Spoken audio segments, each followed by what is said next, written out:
আমরা সকলেই স্তম্ভিত এবং শোকাহত। বেশি জোর করাটা ঠিক না। আমি যেহেতু শুনেছিলাম, আমি সকাল থেকে যোগাযোগ রাখছিলাম, আমার কাছে যেহেতু খবর আসে যে 12:30টার সময় ওনার বডি পিস ওয়ার্ল্ডে নিয়ে যাওয়া হবে এবং সেখান থেকে পার্টি যেভাবে সিদ্ধান্ত নেবে সেইভাবে বাদ বাকিটা ওনারা করবে এবং ওনার দেহদান করা আছে। আমরা সরকারিভাবে আজকে রাজ্য সরকার ছুটি ঘোষণা করে দিয়েছি, আজকে ফুল ডে ছুটি থাকবে এবং আগামীকাল সসম্মানে রাষ্ট্রীয় সম্মানের সাথে আমরা তাকে শেষ বিদায় জানাতে চাই গান স্যালুটের মাধ্যমে। এবং আমি রবীন্দ্রকে এটাও বলেছি, আপনি পার্টির সাথে কথা বলুন, পিস ওয়ার্ল্ডে না রেখে যদি আপনারা ভাবেন যে কারণে পিস ওয়ার্ল্ডে রাখা হচ্ছে, বডিটা ইম্বাইব করে রাখলে 72 আওয়ার্স ইন্ট্যাক্ট থাকে, সেক্ষেত্রে আপনারা রবীন্দ্র সদনেও রাখতে পারেন, নন্দনেও রাখতে পারেন। সেখানে অনেক মানুষ আছেন যারা দেখতে পারেন, কারণ শেষ দেখা তো সবাই দেখতে চায়। এবং তারপরে দল যা সিদ্ধান্ত নেবে, বিধানসভাতেও নিয়ে যেতে বলেছি, স্পিকার সাহেবও ফোন করেছিলেন ওনাদের। কাজী উনি দীর্ঘদিন বিধানসভার জনপ্রতিনিধি ছিলেন, মুখ্যমন্ত্রী ছিলেন, লিডার অব দ্য হাউস, এবং তাছাড়াও অনেক ডিপার্টমেন্টের মিনিস্টার ছিলেন দীর্ঘদিন। কাজী ওনার মৃত্যুটা রাজ্যের পক্ষে একটা বড় লস। ওনার সাথে আমার অনেকবার কথা হয়েছে, দেখা হয়েছে। উনি যতবার হসপিটালে ভর্তি হয়েছেন আমরা দেখতে গেছি এবং সবসময় উনি সুস্থ হয়ে ফিরে এসেছেন, এটা আমাদের কাছে বড় প্রাপ্য ছিল। ওনার মৃত্যুর বয়স হয়তো হয়নি, কিন্তু যেহেতু ওনার একটা প্রবলেম ছিল, শ্বাসকষ্ট হতো। আজ সকালেও বৌদি বললেন যে ব্রেকফাস্ট করেছেন, ব্রেকফাস্টের পরেই শ্বাসকষ্টটা হয়ে হঠাৎ চলে গেছে। কাজে আমি তার পরিবারবর্গ, মীরা বৌদিকে, সুচেতনা তার সন্তানকে, আমার দলের সকলকে, সিপিএম দলের, বামফ্রন্টের সকলকে সহ নাগরিক সকলকেই আমাদের শ্রদ্ধা এবং সমবেদনা জানাচ্ছি। ওনার জীবনে অনেক কন্ট্রিবিউশন আছে, সেটা ডিটেলস আলোচনা এখানে করার জায়গা নয়। আসুন আমরা প্রার্থনা করি, তিনি পার্থিব জগৎ থেকে বিদায় নিয়েছেন কিন্তু মানুষের জগতে বিচরণ করবেন। একটা মানুষ মরে গেলে তার জীবন শেষ হয়ে যায় না, তাকে মানুষ মনে রাখে তার কাজের মধ্যে দিয়ে।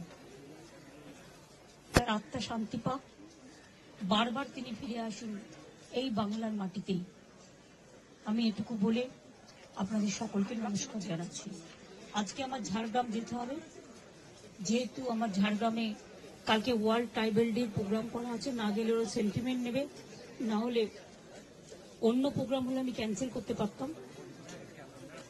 আর এই খবরটা শুনে আমি এতটাই টেন্স হয়ে গেছিলাম, দেখুন হাতটা পুরো ঘষে গিয়ে পুরো গলগল করে রক্ত বেরিয়েছে। তার মধ্যে আমি নিজেই মানে কিরকম একটা লাগছিল। ফলে আমি এখন বাড়ি ফিরে যাব, ওখান থেকে তারপরে কিছুক্ষণ বাদে চান টান করে তারপরে আমি ঝাড়গ্রামে যাব। আমি ফিরাদ হাকিম, সিপি, ডিজি, সিএস সকলকে ইনস্ট্রাকশন দিয়ে গেলাম এবং ববি আর অরূপ সারাক্ষণ থাকবে, টোটাল টেক কেয়ার করবে। যা যা প্রয়োজন দলের পক্ষ থেকে ওরা মিছিল করে নিয়ে যাবে, যখন দেখবে যেন কোনো অসুবিধে না হয়, পুলিশ যেন ঠিক মতো ব্যবস্থা করে সবকিছু, যাতে কোনো রকম কোনো অসুবিধে না হয়। আমি এটুকু বলে আপনাদের সাংবাদিকদের, সংবাদ মাধ্যমকে সকলকে আমার অনেক ধন্যবাদ এবং কৃতজ্ঞতা জানাচ্ছি। ব্যক্তিগত অনেক কথা আছে, কিন্তু সেটা আজকে বলার দিন নয়। কখনো সময় পেলে নিশ্চয়ই বলবো। আজকের দিনটা এই সময় তাদের পরিবারের পাশে দাঁড়ানোর দিন, এবং দল হারিয়েছে তাদের নেতাকে। আমি অন্য দল করলেও তাদের দলের সাথেও আমার সম্পূর্ণ সমবেদনা থাকবে।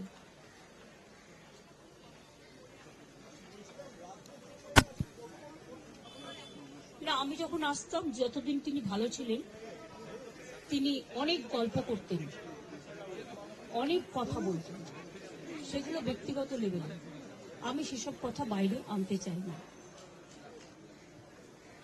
আমার সাথে দেখা হয়েছে সিঙ্গুর আন্দোলনের পরে গোপাল গান্ধী যখন গভর্নর ছিলেন, একটা সুন্দর পরিবেশে আলোচনা হচ্ছিল। গোপাল গান্ধী তখন জিজ্ঞেস করলেন, আচ্ছা বলুন তো, ভরা থাক গানটার অন্তরাটা কি? উনিও বসেছিলেন, আমিও বসেছিলাম। আমি তখন বলেছিলাম, যে পথে যেতে হবে সে পথে তুমি একা, নয়নে আঘার রবে, ধ্যানে আলোক রেখা। এই ঘটনাগুলো আমার মনে পড়ে। 92-তে যখন দাঙ্গা হয়, আমি ছুটে গিয়েছিলাম মনে করেন আমার কিছু দরকার আছে কিনা সাহায্য। আমি যখনই কোনো পরিস্থিতি দেশে বা রাজ্যে হয়েছে যেটা রাজনীতির ঊর্ধ্বে থেকে শান্তি রক্ষা করার জন্য, সেটা আমি সবসময় করেছি। এবং আপনাদের সকলকে বলবো, যেভাবে শান্তি রক্ষা করছেন আপনারা, সেইভাবে শ্রদ্ধার সাথে শোক জ্ঞাপন করবেন। দিদি একটু ইংলিশে বলে দেবেন দিদি প্লিজ।